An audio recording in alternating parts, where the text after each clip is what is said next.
اليوم جبت لكم في شيء جديد من شركة كلمات المصطفى اللي هو هيدفون JBL لمحبين الأغاني لمحبين الصوتيات سواء بالأفلام أو سواء بالألعاب.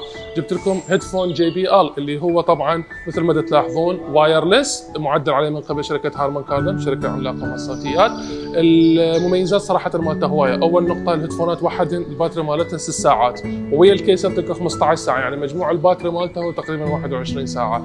وايرلس أكيد، بلوتوث أكيد، الليتنسي مالتن او الاستجابه مالتن جدا سريعه، الراحه مالتن الهيدفونات اثنيناتن هن ربر كلش مريحات بالاذن، وبها خاصيه كلش راح تعجبكم اللي هي الدول كونكتيفيتي او ثنائيه الاتصال. تقدر يعني انت تربط هذا الهيدفون الواحد، هذا الكيس الواحد هذين الهيدفونات تقدر تربطهن بجهازين، واحد مثلا تسمع به اغاني والثاني مثلا تخابر به او تباع به مثلا فيلم، وتقدر تحول ما بين الجهاز والجهاز بكل اريحيه وسرعه. تقدرون تطلبون هذا المنتج طبعا من شركه كلمات المصطفى سواء من